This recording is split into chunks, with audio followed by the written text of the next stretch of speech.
ദൈവമേ, exam ആറായല്ലോ. ജയിക്കോ?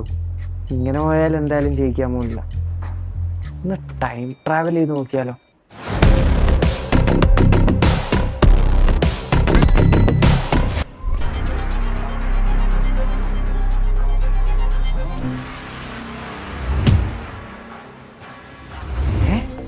Exam ജയിച്ചോ?